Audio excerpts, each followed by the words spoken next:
Now, Ofcom says it welcomes the steps taken by X to prevent its AI chatbot, Grok, creating sexual deepfakes. It comes after days of us bringing news stories about people using Grok to create undressed pictures of women and girls without their consent. Well, the UK regulator says it's still investigating what went wrong and what's being done to fix it.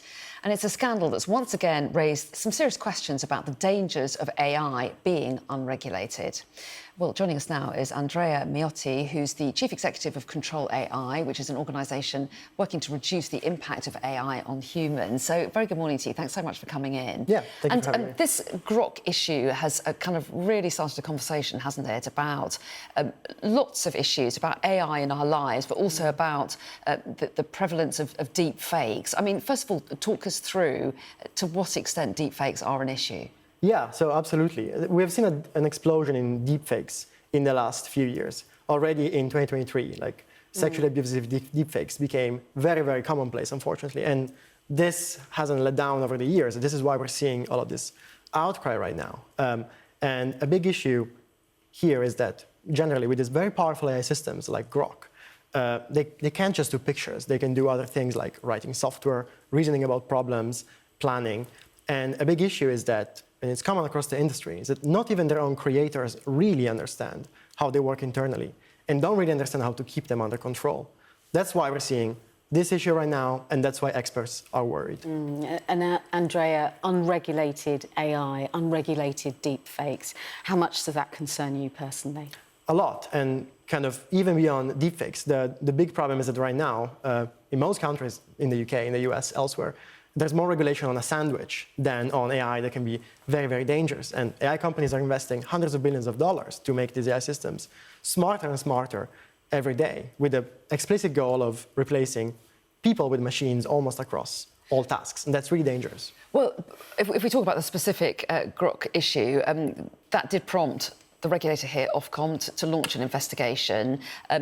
The government threatened to block the use of Grok in this country, and they've also sort of pushed to ensure that a law criminalising the creation of this kind of imagery was pushed along. So can the law and can regulation be an effective tool, do you think? Absolutely. Regulation can be an effective tool. The issue here is that the government is playing reactive. The issue with deepfakes has been going on for years, and AI's capabilities in image generation, but also across the board, have been exploding. And right now, the government is reacting to outcry, and we will see exactly what new policies they put in place.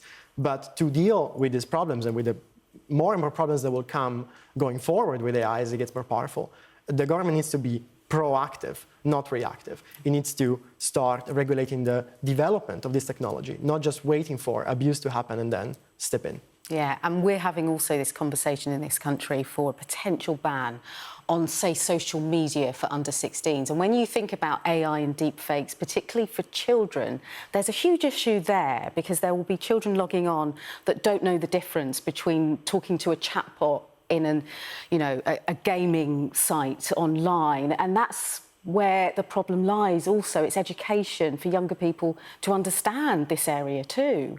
Yeah, absolutely. And also disclosure to understand, am I talking to a real person or am I talking to a machine?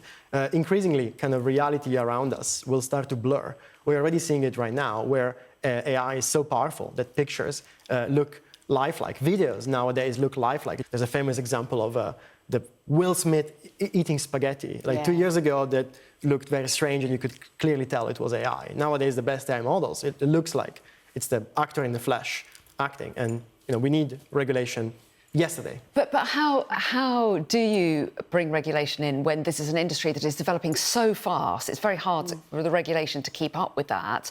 And also, it's global. These companies are being able to be accessed all across the world, and yet our laws are national. So how do you control it?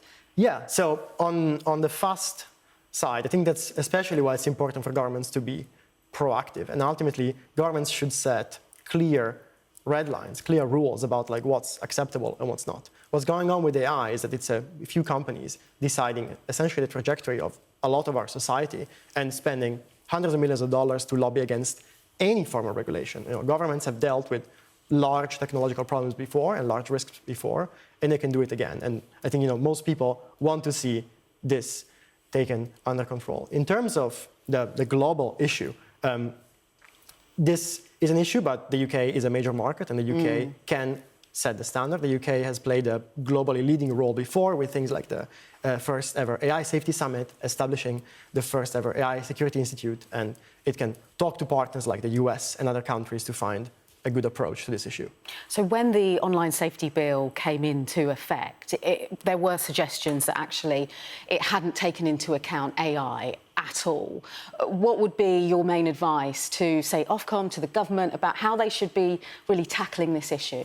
Yeah, my main advice is that we need regulation directly on AI and not just to use existing regulation to deal with this exploding technology. So I believe the government should regulate the most powerful AI systems and especially focus on regulating the development, not just focus on the use. Focusing on the use is playing whack-a-mole with thousands or sometimes millions of users and not addressing the root cause and not setting the incentives that will lead this industry to focus on a good path. Really interesting. Andrea Miotti, thanks so much for coming in and talking to us about this huge issue of our time. Thanks very much indeed.